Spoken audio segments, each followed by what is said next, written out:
আসসালামু আলাইকুম। যদি কখনো আপনার বাড়িতে কোনো আইন শৃঙ্খলা বাহিনী বা পুলিশ আপনাকে গ্রেপ্তার করতে আসে, আপনি কি করবেন?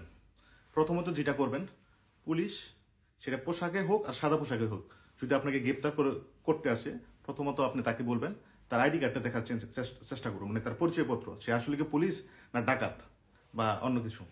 দ্বিতীয়ত আপনি কি করবেন, যদি আপনাকে ওয়ারেন্ট বলে আপনাকে যদি গ্রেপ্তার করতে আসে, আপনি ওয়ারেন্ট পেপারটা তাকে দেখতে যাবেন, যে ওয়ারেন্টের যে কাগজ আছে সেটা তাকে দেখতে যাবেন। আমাকে যে আপনি ধরতে আসেন, আমার নামে ওয়ারেন্ট আছে কিনা, ওয়ারেন্ট পেপারটা আমাকে দেখান। তৃতীয়ত যদি আপনার নামে কোনো মামলা হয়, যদি মামলা থাকে, তাদের কাছে আপনি কি বলবেন, মামলার কপিটা দেখতে চাবেন, দেখাবে, আপনার সমস্যা নেই, আপনি দেখাবে।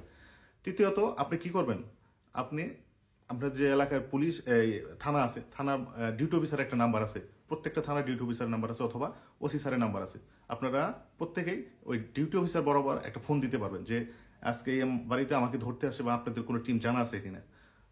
যেখানে অভিযানে যাক, যেখানেই যাক, আপনাকে যেখানে ধরতে যাবে, এটা ডিউটি অফিসারের নলেজে থাকে। কাজে যদি আপনার বাড়িতে পুলিশ আপনাকে ধরতে যায়, তো আপনাকে প্রথমত কি করবেন, তাদের পরিচয়টা আগে জানার চেষ্টা করবেন। তারা পোশাকধারী হোক আর সাদা পোশাক হোক, তারা তাদের আইডি কার্ডটা চাবেন। যদি ওয়ারেন্ট বলে আপনাকে গ্রেপ্তার হয়েছে, ওয়ারেন্ট পেপারটা চাবেন, ওয়ারেন্ট কাগজ আছে কিনা। যদি মামলা মূলে আপনাকে ধরতে আসে, মামলার যে পেপারটা তাদের কাছে আছে কিনা। ভিডিওটি সবাই শেয়ার করুন যাতে সবাই জানতে পারে। আসসালামু আলাইকুম।